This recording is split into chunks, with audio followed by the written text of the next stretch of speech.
What's up, everybody? It's your boy Al Johnson back at you with a brand new video. How's everybody doing today? Welcome back to the Friday channel.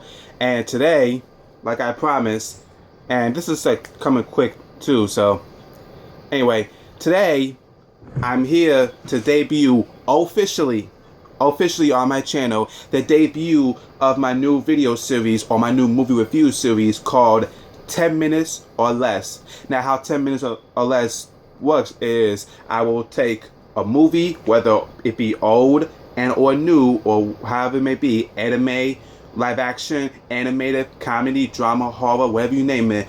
I talk about a movie in 10 minutes or less and explain why and if this movie is worth your time or not. So that's how it goes. And I originally did one on Batman vs Superman, but I wasn't satisfied with the quality of it, so I quickly deleted that and wanted to start fresh, but I didn't know how to start fresh.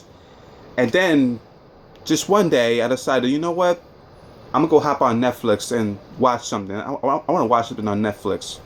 And so what popped up on Netflix was the Superman movies. And I figured, you know what, it's about finally time I see these movies, especially the first one, because I've never seen the first Superman movie up to this point. Which, speaking of, today I'm reviewing the original Superman movie from 1978 in 10 minutes or less. Now, the original Superman movie stars Christopher Reeve, Marlon Brando, and Gene Hackman and Margot, and it's basically the origin story, if you will, about one of the greatest superheroes of all time, Superman, as he has become popular amongst Metropolis for him saving Lois Lane in that airplane sequence, and also, you know, saves everybody, you know, stops petty criminals from like stealing money and stuff. And then he goes up against his most fiercest rival, Lex Luthor, played by Gene Hackman. And I finally saw the movie, and guys, I really enjoyed this movie. It's really hard to believe that a movie which has been in the public domain for almost 40 years. Next year will be 40 years. This came out in 1978. In 40 years' time, this movie has managed to be, I guess, a gateway into the love of superhero-dom, if you will. And watching this movie for the first time, I didn't know how to comprehend, you know, the love of the first Superman movie. I know people liked it, but I've never seen it. So upon finally watching it, I understand why people really like the movie so much. It's an amazing movie. I mean, from an artistic standpoint, from a character standpoint, from a tone standpoint, it was great. Where do I start? Oh, and warning, it's going to be spoilers. Not that you guys may or may not care. I mean, like I said, 40 years old. Do y'all care about spoilers and stuff? No? So, let's talk about it. From the jump, I have to say this. The Krypton stuff with Jor-El, played by Marlon Brando, him interacting with, you know, General Zod and his crew, who will be an important part in Superman later, so wait for that. And that whole scene, the whole beginning on Krypton was intriguing, although I will say it was kind of a bore, if you will. But then you know, Jor-El explains, you know, oh, Krypton's going to be destroyed, we have to do something, and the council won't listen. And so his last resort to kind of, you know, I guess save a piece of Krypton was for him and Laura L to save the son Kal-El and ship him off to Earth. And then upon then he is raised by Martha and Jonathan Kent, which I have to say, the Krypton stuff was kind of a bore. But when baby Clark got to Smallville, it was quite interesting, especially, you know, the scene where Jonathan Kent died of a heart attack, which I ain't gonna lie, it almost brought me to tears. It was very, very sad, emotional. And then the scene where Clark leaves home and finds the Fortress of Solitude to find, um, talk to his real father, Jor-El, and then starts working at the Daily Planet and interacting with Lois Lane, which I have to say, Christopher Reeve and Margot not only had some great performances, but they had amazing chemistry. I mean, amazing, amazing chemistry. So much so that I totally bought into them as Clark and Lois Lane, or Lois Lane and Superman. Especially the scene where Superman finally arrives. And granted, we're like an hour into the movie, and there was no Superman. So when he finally came on, it was incredible. The music, I have to say, the score and the Superman theme was impeccable. It was incredible. Just amazing stuff, man. Superman doing what he does best. It's incredible. And the stuff with him and Lex Luthor, played by Gene Hackman. Lex Luthor, I know Lex Luthor, the movie versions get hate. The old movies, because he was all about, buying land.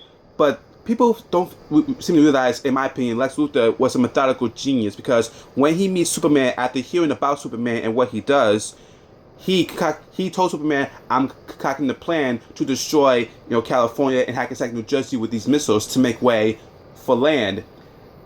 Miss Tessmacher told him, my mother is in Hackensack. And Lex Luthor looked at his watch. It's like, not for long. And I'm just like, Lex Luthor is evil. Not only did he let Superman drown in the water with the kryptonite, but he's gonna let Miss Tessmacher's mother die because he wants to take over buy land or real estate.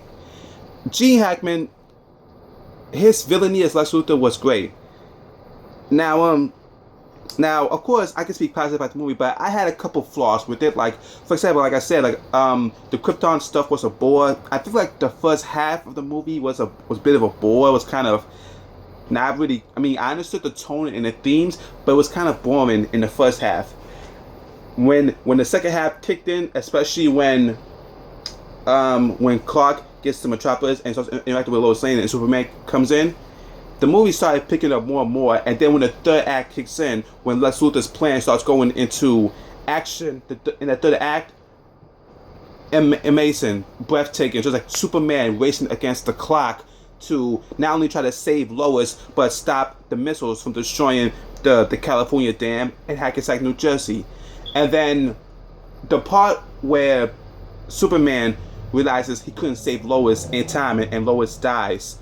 And he runs off screaming because he couldn't believe he didn't save her. He starts remembering what happened to his dad, and his dad telling him, "You're here for a reason." But he remembered his father, Jor-El, telling him, "You can't interfere with human history." Superman took it upon himself to reverse the Earth and move it in motion so he can make sure Lois is alive. Now, people had a problem with that. I understood it because what I saw with that scene and that reason why Superman did it was because he didn't want what happened to Lois to happen to his dad. Meaning, like, he only lost his dad. He didn't want to lose Lois. So I understood it. The movie is also kind of dated. Like I said, it came out in 1978, so some stuff doesn't hold up well. And it has surprising humor, I will say. And also, yeah, just again, the score, the acting, the costume design, the tone, everything about this movie was near perfect.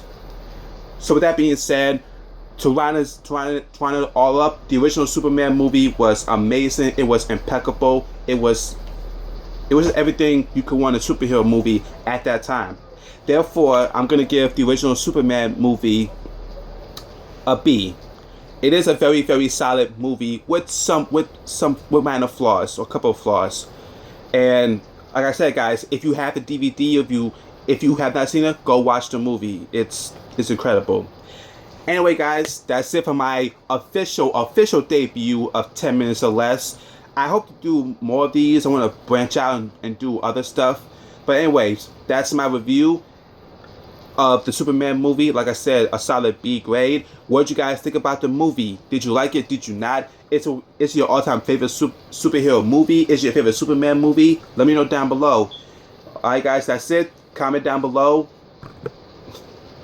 Sorry about that. Anyways, comment down below what you thought about the movie, hit the like button if you like the video. It's kind of important for you to like the video.